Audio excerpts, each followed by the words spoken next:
भारत में अगर न्याय की मतलब आखिरी उम्मीद कोई है तो वो है सुप्रीम कोर्ट।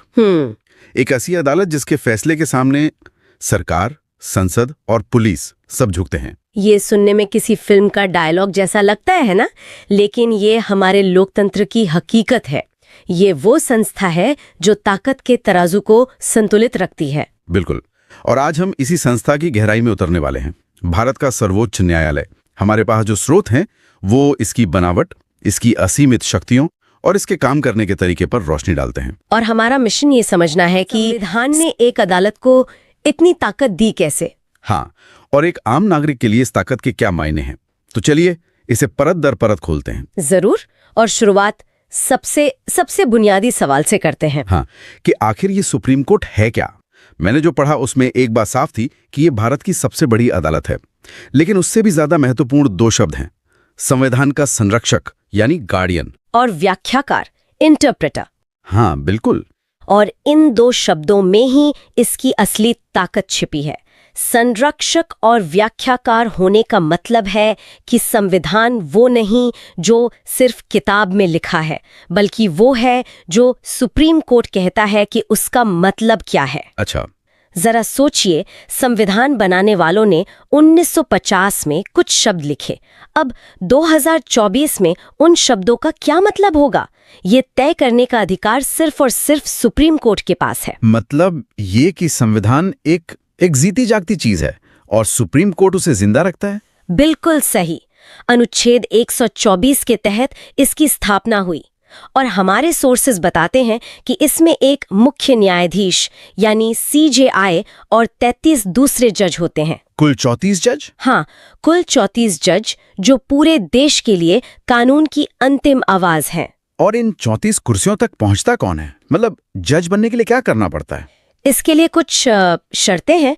जाहिर है भारत का नागरिक होना जरूरी है। इसके अलावा या तो आप कम से कम 5 साल किसी हाई कोर्ट में जज रहे हों। 5 साल? या फिर कम से कम 10 साल हाई कोर्ट में वकालत की हो। और मैंने एक तीसरी शर्त भी पढ़ी जो बड़ी दिलचस्प लगी, कि राष्ट्रपति की नजर में कोई व्यक्ति कानून का बहुत बड़ा और सम्मानित जानकार हो। हाँ, ये एक तरह का वाइल्ड कार्ड है जिसे डिस्टिंग्विश्ड जूरिस्ट कहते हैं।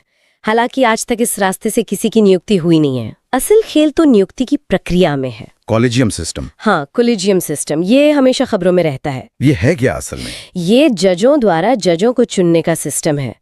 भारत के चीफ जस्टिस और सुप्रीम कोर्ट के 4 सबसे सीनियर जज मिलकर तय करते हैं कि अगला जज कौन बनेगा। अच्छा। उनके सुझाए नाम राष्ट्रपति को भेजे जाते हैं, जिन्हें मानना लगभग तय होता है। लेकिन इसमें सरकार का कोई रोल नहीं है। ये तो थोड़ा अजीब है। लोकतंत्र में तो हर संस्था किसी न किसी के प्रति जवाबदेह होती है। जज खुद को ही चुन रहे हैं। ये तो कुछ वैसा हुआ कि खिलाड़ी खुद ही अंपायर चुन ले। युक्ति आयोग बनाने की कोशिश की थी जिसमें सरकार के प्रतिनिधि भी होते। हाँ, मुझे याद है। लेकिन सुप्रीम कोर्ट ने उसे यह कहकर रद्द कर दिया कि इससे न्यायपालिका की आजादी खतरे में पड़ जाएगी। मतलब कोर्ट का मानना था कि अगर सरकार जज चुनेगी तो जज सरकार के दबाव में काम करेंगे। बिल्कुल। कोर्ट ने कहा कि न्यायपालिका की स्वतंत्रता संविधान के मूल ढांचे का हिस्सा है और उससे कोई छेड़छाड़ नहीं हो सकती। ये एक बहुत बड़ा टकराव था उस समय कार्यपालिका और न्यायपालिका के बीच। ठीक है, तो कॉलेजियम सिस्टम से जज नियुक्त हो गए। अब सवाल यह है कि इन्हें कुर्सी से हटाना कितना मुश्किल है। क्या ये 65 साल की उम्र तक यानी रिटायरमेंट तक एकदम सुरक्षित हैं? लगभग सुरक्षित ही समझिए। उन्हें हटाने की प्रक्रिया को महाभियोग कहते हैं और ये इतनी ज्यादा मुश्किल है कि आज तक भारत के इतिहास में एक भी सुप्रीम कोर्ट जज को इस प्रक्रिया से हटाया नहीं जा सका है। एक भी नहीं? इतनी मुश्किल क्यों है ये प्रक्रिया? किसी जज को हटाने के लिए सिद्ध कदाचार या अक्षमता यानी मतलब साबित हो चुका बुरा बर्ताव या काम करने में नाकाबिलियत, इसका आधार होना चाहिए। फिर संसद के दोनों सदनों में यानी लोकसभा और राज्यसभा दोनों में एक स्पेशल मेजॉरिटी से प्रस्ताव पास करना होता है, जो कि लगभग नामुमकिन है। और ये सुरक्षा इसीलिए है ताकि जज बिना किसी डर के फैसले सुना सके। बिल्कुल, निडर होकर। अच्छा, तो अब आते हैं इन जजों की ताकत पर। हमारे सोर्सेज में सबसे पहले मूल क्षेत्राधिकार यानी ओरिजिनल जुरिस्डिक्शन का जिक्र है। ये क्या होता है? इसका मतलब है कुछ ऐसे खास मामले जो शुरू ही सुप्रीम कोर्ट में हो सकते हैं, किसी निचली अदालत में नहीं। इसे ऐसे समझिए कि ये बड़े लोगों की लड़ाई है। बड़े लोगों की लड़ाई मतलब केंद्र सरकार की लड़ाई किसी राज्य सरकार से हो जाए, या दो राज्य आपस में किसी बात पर भिड़ जाएं, जैसे पानी के बंटवारे को लेकर। हाँ, ये तो होता रहता है। तो ऐसे संजीव मामलों में सुप्रीम कोर्ट एक अंपायर की तरह काम करता है ताकि देश का ढांचा बना रहे। आम आदमी का केस इस रास्ते से सुप्रीम कोर्ट नहीं जाता। समझ गया। तो ओरिजिनल मतलब जहां केस शुरू होता है, लेकिन सुप्रीम कोर्ट का ज्यादातर काम तो अपील सुनने का होता होगा, है ना? हाँ, बिल्कुल। मतलब जो हाई कोर्ट में केस हार गया वो अपनी आखिरी उम्मीद लेकर सुप्रीम कोर्ट पहुंचता है। हाँ, और यही इसका अपीलीय क्षेत्राधिकार है। ये इसका रोज का काम है। दीवानी, फौजदारी, संवैधानिक, हर तरह के मामले जो हाई कोर्ट से होकर आते हैं उनकी सुनवाई यहाँ होती है। लेकिन एक और दिलचस्प पावर है जो बहुत कम इस्तेमाल होती है, सलाहकार वाली। सलाहकार मतलब सुप्रीम कोर्ट सलाह भी देता है? हाँ, अनुच्छेद 143 के तहत। सोचिए, सरकार एक बहुत बड़ा और पेचीदा फैसला लेने वाली है, जैसे कोई अंतर्राष्ट्रीय संधि, लेकिन उसे डर है कि कहीं ये बाद में कोर्ट में जाकर अटक ना जाए। अच्छा। तो वो पहले ही सुप्रीम कोर्ट से पूछ लेती है, साहब ये संवैधानिक रूप से ठीक रहेगा? अरे वाह, ये तो बहुत काम की चीज है। लेकिन रुकिए, मैंने जो पढ़ा उसमें लिखा था कि ये सलाह सरकार पर बाध्यकारी नहीं है। सही पढ़ा। मतलब सुप्रीम कोर्ट इतनी मेहनत करके सलाह दे और सरकार उसे कूड़ेदान में फेंक दे, ये तो कोर्ट की बेइज्जती हुई। दिखने में तो ऐसा ही लगता है, लेकिन असल में ये एक बहुत बड़ा राजनीतिक हथियार है। अगर सरकार कोर्ट की सलाह मान लेती है तो उसे एक संवैधानिक कवच मिल जाता है। सही बात है। विपक्ष के हमलों पर सरकार कह सकती है, हमने तो देश की सबसे बड़ी अदालत से पूछकर ये काम किया है। और अगर सरकार सलाह नहीं मानती और बाद में मामला कोर्ट में जाता है, तो सोचिए जजों पर क्या असर पड़ेगा। उन्होंने तो पहले ही अपनी राय दे दी थी। कमाल है, ये तो शतरंज की बिसात जैसा है। पर अब उस शक्ति पर आते हैं जिसे हमारे स्रोतों में सबसे शक्तिशाली कहा गया है और जिसे डॉक्टर अंबेडकर ने संविधान की आत्मा कहा था। अनुच्छेद 32, रिट क्षेत्राधिकार। हाँ, और इसे संविधान की आत्मा इसलिए कहा गया क्योंकि ये सीधे सीधे देश के हर नागरिक से जुड़ी है। इसका सीधा सा मतलब है, अगर आपको लगता है कि सरकार या उसकी कोई एजेंसी आपके किसी भी मौलिक अधिकार का हनन कर रही है, चाहे वो बोलने की आजादी हो या जीने का अधिकार, तो आप निचली अदालतों को छोड़कर हाँ, आप सीधे सुप्रीम कोर्ट का दरवाजा खटखटा सकते हैं। सीधे सुप्रीम कोर्ट, ये तो बाकी बहुत बड़ी बात है। बहुत बड़ी। और आपके अधिकारों की रक्षा के लिए सुप्रीम कोर्ट के पास 5 ब्रह्मास्त्र हैं, जिन्हें रिट्स कहते हैं।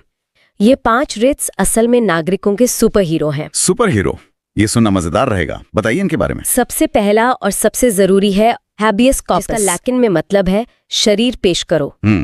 सोचिए, पुलिस किसी को अवैध तरीके से उठाकर ले गई और किसी को बता नहीं रही, तो कोर्ट ये रिट जारी करके कहती है, उस व्यक्ति को 24 घंटे में मेरे सामने लाओ, जिंदा या मुर्दा। वाह, ये सरकार की मनमानी पर सबसे बड़ा अंकुश है। ये तो सच में किसी सुपर हीरो की ताकत जैसा है। और दूसरा है मैंडेमस, मतलब हम आदेश देते हैं। अगर कोई सरकारी अधिकारी अपना काम नहीं कर रहा, जिससे आपका नुकसान हो रहा है, तो कोर्ट उसे उसका काम करने का आदेश दे सकता है। अच्छा। तीसरा और चौथा है प्रोहिबिशन और सर्टोरेरी, जो निचली अदालतों पर लगाम कसते हैं ताकि वे अपने दायरे से बाहर जाकर काम ना करें। और पांचवा है क्वो वरंटो, जिसका मतलब है किस अधिकार से। अगर कोई व्यक्ति किसी सरकारी पद पर गलत तरीके से बैठ गया है, तो कोर्ट उससे पूछ सकता है कि वो किस अधिकार से उस कुर्सी पर बैठा है। ये 5 रिट्स मिलकर ये सुनिश्चित करते हैं कि ताकत का इस्तेमाल नागरिकों की भलाई के लिए हो, उनके दमन के लिए नहीं। तो इन सब शक्तियों का समाज पर असली असर क्या होता है? यहीं पर न्यायिक समीक्षा यानी जुडिशियल रिव्यू की शक्ति आती है ना? बिल्कुल। न्यायिक समीक्षा वो शक्ति है जिससे सुप्रीम कोर्ट सरकार के किसी भी कदम या संसद द्वारा बनाए गए किसी भी कानून को जांच सकता है। मतलब एक तरह की संवैधानिक टॉर्च। हाँ, अच्छा एनालॉजी है। वो हर कानून पर ये टॉर्च मारकर देखती है, और अगर उसे लगता है कि कोई कानून संविधान के किसी हिस्से, खासकर मौलिक अधिकारों पर अंधेरा डाल रहा है, तो वो उस कानून को रद्द कर सकती है। मतलब संसद में बहुमत से पास हुआ कानून भी रद्द हो सकता है? हाँ, और यहीं से बात और भी गहरी हो जाती है। हमारे स्रोतों में बुनियादी संरचना के सिद्धांत यानी बेसिक स्ट्रक्चर डॉक्ट्रीन का जिक्र है, जो केशवानंद भारती केस से निकला। हाँ, ये नाम तो सुना है। ये सुप्रीम कोर्ट के इतिहास का सबसे महत्वपूर्ण फैसला माना जाता है। इस सिद्धांत के जरिए सुप्रीम कोर्ट ने कहा कि संसद संविधान में संशोधन तो कर सकती है, लेकिन संविधान के मूल ढांचे को नहीं बदल सकती। जैसे एक इमारत में आप कमरे बदल सकते हैं, दीवारें रंग सकते हैं, लेकिन उसकी नींव को नहीं तोड़ सकते। लेकिन ये मूल ढांचा है क्या? क्या ये संविधान में कहीं लिखा है? नहीं, कहीं नहीं लिखा। और यही सबसे दिलचस्प बात है। सुप्रीम कोर्ट ने कहा कि हम समय समय पर बताएंगे कि मूल ढांचा क्या है, जैसे लोकतंत्र, धर्मनिरपेक्षता, कानून का शासन, शक्तियों का बंटवारा, ये सब। तो एक तरह से इस संविधान को बचाने के लिए सुप्रीम कोर्ट ने खुद को एक ऐसी शक्ति दी जो संविधान में लिखी भी नहीं थी। ये तो एक पैराडॉक्स जैसा है। बिल्कुल, और यही इसकी सबसे बड़ी आलोचना भी है और सबसे बड़ी ताकत भी। आलोचक कहते हैं कि ये न्यायिक तानाशाही है, जहां बिना चुने हुए जज चुने हुए प्रतिनिधियों के फैसलों को पलट रहे हैं। लेकिन समर्थक कहते हैं कि अगर ये सेफ्टी वॉल्व न होता तो शायद कोई सरकार अपने भारी बहुमत के दम पर संविधान का मूल चरित्र ही बदल देती और लोकतंत्र को खत्म कर देती। हाँ, ये समझना वाकई हैरान करने वाला है। सोर्सेज में 2 और अनुच्छेदों का जिक्र है जो इस पूरी तस्वीर को पूरा करते हैं। एक है अनुच्छेद 141, जो कहता है कि सुप्रीम कोर्ट का फैसला पूरे देश की सभी अदालतों पर लागू होगा। हाँ, इसका मतलब है कि सुप्रीम कोर्ट सिर्फ एक केस का फैसला नहीं करता, बल्कि वो पूरे देश के लिए कानून बना देता है। इसे लॉ ऑफ द लैंड कहते हैं। और दूसरा है अनुच्छेद 129 जो कहता है कि सुप्रीम कोर्ट अपनी अवमानना यानी कंटेम्प्ट ऑफ कोर्ट के लिए सजा दे सकता है। अब इन तीनों को एक साथ जोड़कर देखिए, न्यायिक समीक्षा की शक्ति, फैसलों का पूरे देश पर लागू होना और उन फैसलों को न मानने पर सजा देने की शक्ति। इनके बिना सुप्रीम कोर्ट के फैसले सिर्फ एक सलाह बनकर रह जाते। यही वो दांत है जो सुप्रीम कोर्ट को असली ताकत देते हैं। तो आज की चर्चा को अगर समेटें तो हमने देखा कि सुप्रीम कोर्ट सिर्फ एक इमारत या कुछ जजों का समूह नहीं है। यह संविधान का रक्षक है, नागरिकों के अधिकारों का कवच है।